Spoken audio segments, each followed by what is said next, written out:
Hello and welcome back to another episode of the Take Your Shot podcast. As I'm recording this, we are heading into wedding season. And so I've actually had a pretty early kickstart to my wedding season. It's mid-May right now, and I've already shot 4 weddings. I've got 2 more this month. And so by the time this episode airs, I will have shot 6 weddings. And that's out of I usually do 15 to 20 each year. And so I have 20 booked this year. That's like what, almost like 30-40% of my weddings for the year already shot, which is kind of crazy, right?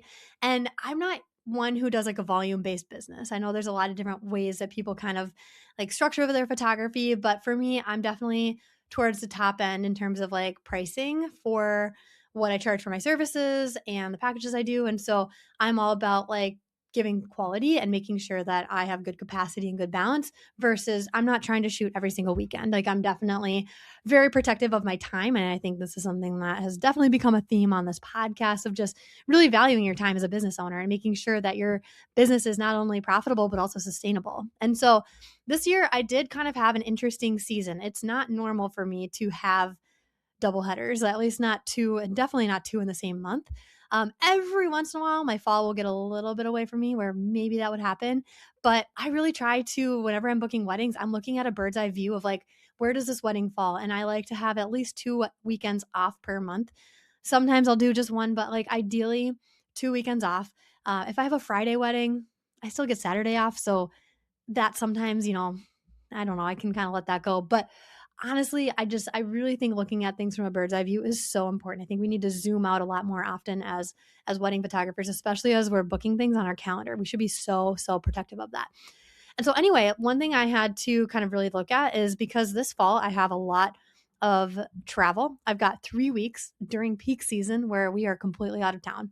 We've got a wedding out in Boston, so we're going to be out on the East Coast. And then 2 weeks after that, we're literally going to be in Italy and Europe and traveling. And so that timing was not ideal, but we can't control the timing for the things that we get booked for. And while we're super excited to be out and like doing all this travel and seeing all these things, there was a trade-off, right? And so, of course, for a lot of my fall like inquiries, it was literally during those weeks where we were gone.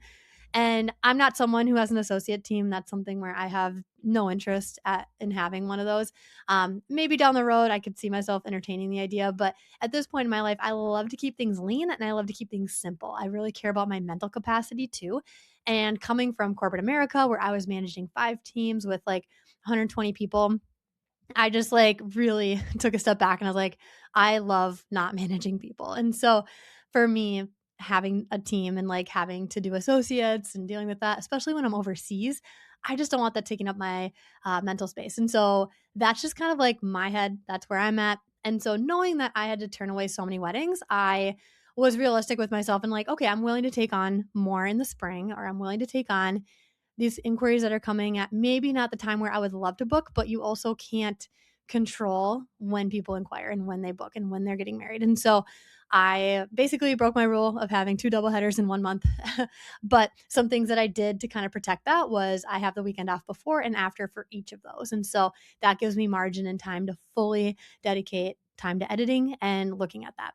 So anyway, as I'm kind of looking through and like had to really look at my schedule, I encourage you to really look at your calendar and really look at where are you feeling like things are going to be really busy and where are you thinking that things are going to be pretty light. And I think that's good to kind of look at that and think through in terms of your calendar how you can make sure that things are balanced, because I don't think balance is something that we talk about enough. I don't think we like really are proactive enough on it. I think it just kind of happens when we notice balance when we're out of balance. But ahead of time, we're not thinking through when we're saying yes to all these bookings and thousands of dollars, right, for people to book you for their weddings. You're kind of looking at it like, oh my goodness, this is an amazing paycheck. Can't wait. Let's do that. And we're giving discounts sometimes because it's like, oh, I want to book this wedding. I'm going to discount this and that. And, you know, I think it can get really out of hand for some people. And the last thing I want for you is for your calendar to become so full that you actually can't even manage the workload. And so one thing I want to just talk about today is just how to manage that workload, how to get ahead of it, how to take care of yourself going into the season, and talk a little bit about just the systems that I have set up to help me really stay afloat when things get busy. And so to kind of preface, obviously I had this like really kind of busy spring season that I wouldn't say is typical. Like obviously springs can be busy, but as someone who really doesn't like to take on that many weddings, This felt like a lot for me. Again, I used to hustle, I used to have the energy, but now that I'm in my 30s, I'm just like, I really value a good solid weekend off, and I really value not doing a ton of double headers. And so that just takes a toll on my body, if I'm just being honest. And so knowing that I was going into May having some double headers, here's some things that I did. I had already pre-recorded all of my podcasts for the year, which is crazy. And when I say all my podcasts, I mean all of my guest podcasts. The solo episodes that I'm doing throughout the year, those are all going to be a little bit more in real time. And so I basically am going to bop in and like share things as I feel like it's relevant to that season. And I just obviously love connecting with you. You guys are like the best audience ever. And so I don't want you to only be hearing interview episodes, right? So obviously there's more to record, but like I'm doing that in good capacity. And so I always have episodes recorded basically now until the end of the year. So I'm never going to be scrambling towards running with my podcast. Okay. So that's something that like completely set up for success in terms of heading into the season. As you're looking at your calendar and as you're looking at your personal life, I'd say the biggest thing to look at is where are you feeling like there's going to be a tug? Okay. So, is it with scheduling? Is it with your weeknights? Are you booking a lot of weekends for weddings and meaning that like you're going to have to find out how you're going to spend time with your family? I mean, really think through these things because if you're booking a bunch of weddings too, you also have to think through the work on the back end of it and how you're being efficient with that. And so, one thing I looked at in my personal life was like, okay, I have a lot of these weddings in May. I also have a lot of travel. I think I've already had 3 trips this year and we've got several more. So, plenty of time spent at airports, which, if you know me, you know I love airports. I'm just kidding when I say that it's my least favorite place to be. But I do. I have a lot of travel this year. And so one thing that was getting a little bit away from me was just staying on top of my routines and cleaning and organization at home. And so literally going into this doubleheader, last week I had hired a cleaner to come through and literally had our entire house deep cleaned, every single room. And it was so amazing. I have never splurged on having someone clean my house before. And honestly, as entrepreneurs, especially if you're working from home, I mean, there's nothing better than having the ability to wake up and everything is clean and you know that it is like good to go. I seriously can't believe I was sleeping on that for so long. And that really allowed me to focus and like rest, honestly. It's not even that I didn't have the time to clean it, it was more so the space. And now everyone's head is different. Like some people love cleaning. For me, I think I'm allergic to cleaning because every time I got the chemicals out, I'm like sneezing, my face is itchy. It's probably really bad chemicals we have, so that's probably part of it. But like, I just joke. I'm like, I'm allergic to cleaning, and so that's something where I'm thinking through. Okay, that really set me up for success. That batching my podcasts, really looking at my calendar. I've already scheduled all of my engagement sessions for the year. So obviously, as we book more weddings, I'll get those engagement sessions booked as well. But it feels so good to be able to look at a bird's eye view with my calendar and see that I've scheduled everything in a way where it's like a ton of balance. And so, what I look at when I'm scheduling my calendar, and I think everyone's obviously very different, but if I have like a week of shooting, right? So, if let's say it's a wedding and maybe some engagement sessions, I try to do those all pretty close to each other, but then also give myself at least 1 week gap a month, ideally 2 weeks gap, where I'm not adding to the workload. And so what I mean by that is I'm not taking on shoots. So if I can have 1 to 2 weeks, at least like weekdays where I'm not shooting and I can designate that time towards literally other parts of my business. Ideally, not all of it is taken up by editing. That for me allows me to actually have a balance in my business. And so I would love to encourage you as you're looking at your calendar. One, try to schedule all of your engagement sessions for like even some on the same day. Okay, I think we get afraid to like not shoot at golden hour, but it's like you could shoot at these parks and you can even have a schedule where you set like date and time that you're at these certain parks and then clients can just choose a time slot for those different areas. Like you can make it pretty easy for people to get the parks and locations that they want, but also have it where you don't have to go back to the same park 3 nights of a week. Just make it where this is your evening where you're at this park, and if they want that, they can book a time slot. Like I think that there's no harm in doing that, and people totally understand that, like, yeah, you have to respect your time in some capacity. And so, batching and doing things that way is a great way to kind of look at things. I do say with where I'm at and how many weddings I take on, not all of my wedding collections include an engagement session.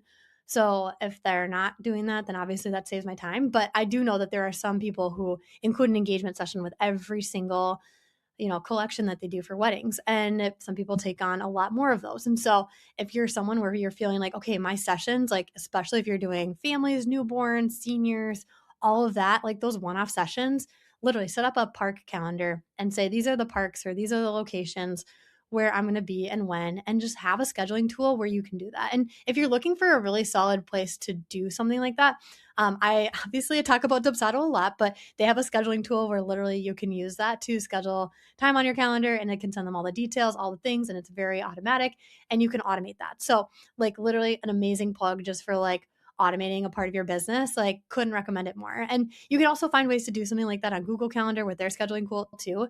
But if it's something where someone's like trying to book a senior session, for example, they can book that, pay all the things, sign the contract. You can do that all within the scheduling tool in Dubsado. So just finding ways to like make it easy for yourself, and then you selecting those weeks and days that you want to do it and choosing the location, it's good, you're done. So anyway, that's like the big thing is like your calendar. So I talked about my space, my physical space at home, talked about my calendar, my time space. And now let's talk a little bit about the workflow. Obviously, everyone is different and you have to have the right tools that work for you. I think there's two different ways that you can look at when it comes to managing your workload. First thing is obviously automations. I would recommend automating before you outsource anything to see what can you cut back on, what can you utilize in terms of all the tools and platforms that are out there. I will say this in terms of AI, I think we're in some really interesting times. I think it can be a little controversial when it comes to AI, but where my stance is on it is I think there are some really good things you can do with AI, but I would say be really intentional with how you're using it. I don't think you need to automate every single part of your business with AI. I think there's parts of your brain that you can use and it's good to use it. So please like think critically, like think for yourself. Don't be a robot. I am pretty sick of seeing a ton of AI slop on the internet. It is so obvious when there is a caption or something that is like written by AI and it just doesn't feel personal. And there are people that I used to follow who I loved reading their captions because I just absolutely loved like reading what they had to say. And now I'm reading it, I'm like, this is AI. I've lost this person. And so I think you can find ways to automate things without it being robotic. That's where I'm going with this. And just, maybe you automate your emails responses. Maybe you set up workflows in your CRM, like what we do in Dubsado. Like there's plenty of ways where you can automate a lot of your work. And when it comes to the editing portion, which I think obviously emails, those are a little bit easier to automate and let go of, responding to things, writing timelines. Like there's a lot of things that you can do to kind of reduce it with templates and automated responses, questionnaires, getting the information you need when you need it. But in terms of workload, and this is the sticking point, and this is what I really want to drive home today, is the editing portion. Because I think so often the editing queue is what holds so many photographers back from being able to scale and grow their business and also stay on top of things in general. And this is where I think that clients feel it, because if you're not staying on top of your editing, you are also doing a disservice to your clients who are so excited to get their photos back. But if you are not getting them back to them within several weeks and instead they're having to wait several months, like by the time they get their photos back, they're going to be more disappointed with how long it took to get their photos than they are with the quality that you gave them. And that's not to say I don't want you to have quality. I will never send someone a gallery that I'm not proud of or wouldn't be happy for them to post these photos because obviously my name is attached to it. However, I will say this, I have learned to let go of so many things. The number one thing I would say is my ego. And I think so many photographers need to let go of their egos, because for us to assume that one, we are the best editor ever and nobody else can match that. I mean, that's, I know, a big statement, but I think that if we really were honest, there are probably people out there who could edit better than you, or at the very least, match your style so that then you could get your time back. Now, I know it's a whole thing and you feel so connected to your editing because this is the art, right? This is the thing that we love. This is the thing that people hire us for. And I'm not saying that we're not going to deliver on that quality. Okay. So if you're getting that from that, that's not what I'm saying. But what I am saying is, how can you make achieving your style and your edits easier on yourself and also getting a better turnaround time for your clients? So, a couple of things you can do. You can, sure, do it yourself. However, if you're going to do it yourself, you need to have a significant amount of time to go through it all. Number two, you could outsource it to someone else. I will say the cost to outsourcing definitely ranges. If you are looking for an affordable entry level option, I've done Wilderness. It's Wilderness NIS at the end. They are a Australian based company, fairly reasonably priced. I remember when I was feeling a little bit backlogged a couple years ago. I was like, you know what? I'm just going to give it a try.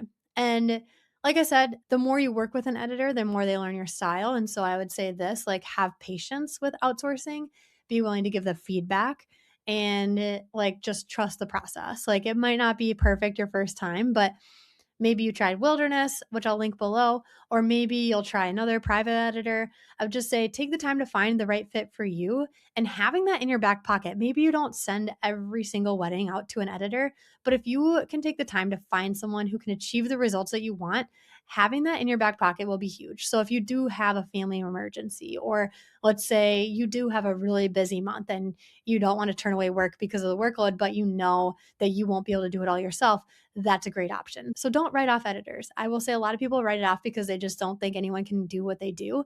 But I promise you, if you take the time to actually like have the patience, work through it with someone, find someone that works. If you put in the effort to do that, it will be so worth it. And the best time to do that is honestly towards the beginning of the season. Don't wait until the end when you're backlogged and burnt out. You're going to want to do that when you are entering the season. You're not like at risk of being super backlogged. Try it with an engagement session. In fact, maybe that's the route you take where you do your weddings yourself, but you outsource your sessions or something like that. Just having someone that can do that, that's really good and that's really important. Another thing you can do to, help with your backlog is look at the AI tools. Now, I know that there's a lot out there. I've used the two big ones, which is Imagine and Aftershoot.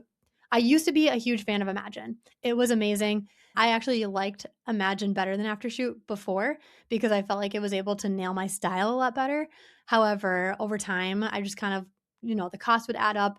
And I found that I was still making a lot of adjustments. So I decided to give Aftershoot a try, and I tried it beginning of last year. And honestly, I was very impressed. I think Aftershoot has come a long way. I think that it was actually able to edit things a lot better than even I could. They have a lot of really cool profiles that you can try automatically, so you don't have to train it yourself if you don't want to. You can purchase a profile if you'd like. Like, honestly, I'm really happy with the editing results I'm getting as a result of taking the time to actually give it another try. And so that to me has been super helpful. And to kind of walk through what like my current process. And so I think this would be really helpful for me to just like share my workflow for a wedding, is it's kind of combining a lot of these things, right? Like, I want to make sure that my space is clean. I want to make sure that my calendar is cleared. Like, I want to make sure that after a wedding, I actually have a couple solid days to go through it, but I also don't necessarily do it all myself. And so one thing that I have done, and this is kind of like my workflow that I think works really well, but also other people do this too, is when I finish a wedding, my first step is I back everything up, obviously. So I'm uploading it to the cloud. It's on my laptop. I'm not formatting any SD cards. I've got it saved to like, we've got a server at our house. And so it's saved in like literally 4 different places before I even go to bed. And then it's uploading at night to the cloud. So if our house burns down the next day, we're good. So that's kind of the step number 1. I get everything offloaded. I'm backing it up. Number 2 is I actually, because of Aftershoot, I really love the fact that it is completely offline. You do not have to do it connected to an internet. And so it's also unlike the typical AI where we're not actually killing the environment with data centers. It is all done locally on your computer. In fact, you could run Aftershoot once you've loaded your photos onto your computer. You can run Aftershoot literally while you're driving in the car, not connected to internet. It is amazing. And there have been some weddings where I was driving a little bit longer than like an hour. And so I was able to literally have my photos all running through Aftershoot. So by the time I got home, my photos were already edited from the wedding. Like, that is amazing. Now, when I say the photos are edited, is it at the final state? No, it's not. There's still work to do, but it's basically applying all of the colors and basic preset to all the photos, making sure that the light is fully adjusted and it's all very evenly done. Like, that's amazing. That's literally amazing. Like, literally by the time I get out of the shower from after a wedding, that is done. Like, are you kidding me? That's truly, truly amazing. And then one thing I do too, and this is something that, I've got friends who've done this and have recommended it. And I was a little skeptical at first, but instead of using AI culling, which some people do and they do love it, I just haven't found that that works for me. And so I actually hire someone to do my culling, and they have a 2-day turnaround. So I can upload my gallery to them after I've run it through Aftershoot. So it's already got the full colors and everything adjusted to it. I send that to my person to cull, and then within 48 hours, they get that back to me. So for perspective, if I'm sending this to them on a Saturday, I'm going to wake up on Monday morning and I will have the ability to like open the gallery. It's already got the base edits applied as well as it's been culled. Now, there's going to be a lot that you still have to like learn in terms of like outsourcing culling. You're going to have to work with someone. If you're going to do a person, like anytime you're working with someone new, it's important to have a training period where you're actually giving feedback and you're showing them this is what works, this is what doesn't work. People need to learn your style. And I think that that's really, really important. So is it 100% every single time? No. But rather than spending a couple hours culling, especially the group and family photos, I just have to look through and I basically look at the things that didn't get selected and I'm like, is there anything in here that I would rather do? And sometimes when I'm editing, which I do still go through and edit myself, I'll be like, I think I maybe took a better posed photo than this one. And every once in a while, I might swap something out. But again, that's pretty minimal. And compared to having to go start to finish and call the whole thing, I love the fact that I can just have that. And it also makes it super easy for me to send my previews to my clients right away because I can just basically honestly send some previews to them the same day before I even send it off to the culling person and they can see some of the photos I've already selected and get an idea of some of my favorite moments. But also, when I get that gallery back, it just makes it so much easier to actually hit the ground running with editing. And depending on where you go with outsourcing or culling, you can usually tell them a certain number that you want to get your edits down to. So like you can say, if you send them 3,000 photos, say, hey, I'd actually like this to be culled down to 800 photos or something like that, or 700 photos. And usually they can try to hit that. I always am a little bit lax with how many photos because I would rather have every solid good moment included and be able to like kind of choose between them myself. So I let them keep a little bit more. But some people are the opposite. They're like, I just want the best ones that they think, and then I can add more. So really go from there. But I found that outsourcing that has been a huge thing, especially this past weekend, right? Like I just had a double header. I literally got home, uploaded everything. I had to do 2 days in a row of weddings, so Friday, Saturday. And by the time I got back to my office on Monday morning, both the galleries had been cold for me. And I'm like, are you kidding me? This is amazing. Like I couldn't imagine having to wake up on Monday and have to do all of this myself. And so I say this because I think so often we think that we have to do it ourselves. And I know that a lot of people are probably listening to this and thinking, "Oh man, I couldn't ever outsource that. I couldn't ever give up that control." In a lot of ways, I think you're actually getting back more control. And here's why. Because you are able to actually look at the gallery in a near done condition and you haven't spent any of your energy having to get to that point. And so now you are showing up with full energy, right? Like this is your first time sitting down and actually deep dive going into everything. It's already had the light adjustments applied. It's already been lightly cold for you. And now you have more energy than you ever would at that state. Had you done that yourself, you would have been drained at this point. Versus now you sit down and you're like, man, like let's go. I'm excited to look through these. I'm excited to see the photos, the moments from the day. And you kind of get into your rhythm and you get excited about it and you're actually looking at it in a near done position.